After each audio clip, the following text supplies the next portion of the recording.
Na nossa entrevista de hoje, estamos conversando com a enfermeira Magda Cruz e com a terapeuta ocupacional Tatiana Vieira Couto. E a gente vai acompanhar agora um destaque para pensar sobre o que faz um cuidador.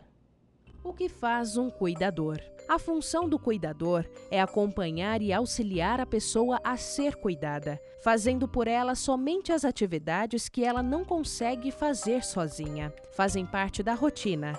Ajudar nos cuidados de higiene, estimular e ajudar na alimentação, ajudar na locomoção e atividades físicas, tais como andar, tomar sol e exercícios físicos, estimular atividades de lazer e ocupacionais, administrar as medicações conforme a prescrição e orientação da equipe de saúde.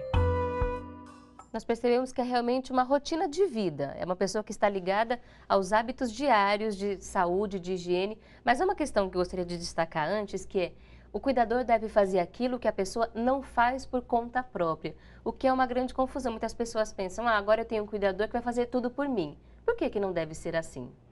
Olha, essa pergunta é super interessante da gente conversar e discutir sobre esse assunto, porque o cuidador, ele é aquele que vai incentivar a independência e a autonomia, especialmente do idoso, tá? No envelhecimento, se a gente não usa a função, a gente perde. É muito comum acontecer isso. É como tocar um instrumento, né? Se você fica um tempo sem tocar, você perde a habilidade para isso. Esse exemplo só para mostrar o quanto é importante a gente estimular mesmo. Então, fazer coisas do dia a dia, como escovar os dentes, pentear o cabelo, tomar banho, enfim. E o cuidador deve atuar no sentido de facilitar para que esse idoso faça sozinho.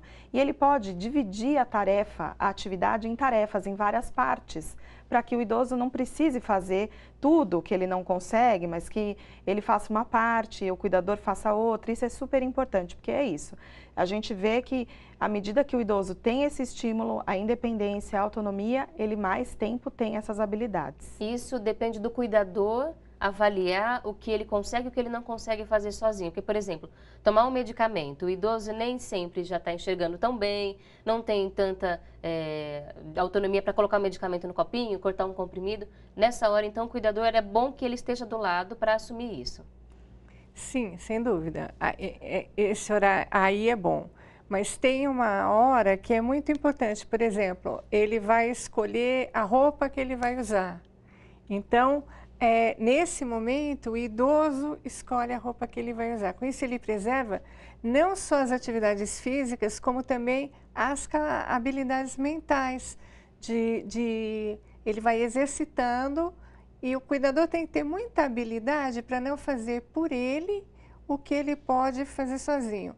É como se fosse educar uma criança, só que ao contrário, né? Não fazer por ele para que ele mantenha uma independência que ele já conquistou na vida. É um desafio dos pais isso, é um né? desafio. Deixar que o filho comece a comer sozinho, escolher suas roupas. E tem que exatamente. manter isso, até porque é importante que o idoso se sinta respeitado. Sim, se eu gosto sem mais dúvida. dessa roupa, por que eu tenho que colocar outra? Acho que o limiar aí, quando o outro tem que passar a fazer atividade, é a segurança. Tá? A gente costuma falar que à medida em que esse idoso, então, ele se expõe a uma situação de risco, se ele está tomando a medicação errado, se ele está tomando banho e tem risco de queda, enfim, ele está dirigindo, mas ele já não está mais conseguindo dirigir com segurança, sempre o limiar é a segurança. E nesse momento o cuidador... O cuidador assume aquela atividade. Então, sempre a segurança é o norteador, tanto da família quanto da equipe de saúde, para dizer essa atividade, essa pessoa não tem mais condição de fazer sozinha. O cuidador assume os cuidados da família? Não deve assumir, né? Mas a gente vê casos em que isso acontece. O ideal é que isso não aconteça. O ideal é que seja uma tarefa feita em conjunto com a família, porque a gente vê a questão do estresse do cuidador, tanto do cuidador profissional, cuidador formal, quanto do cuidador familiar. E se esse cuidador estiver estressado, ele não tem condição para entender quando esse idoso pode fazer sozinho, ele está mais propício a até cometer um ato de violência, né? Então a gente tem que evitar o estresse do cuidador e com isso fazer junto.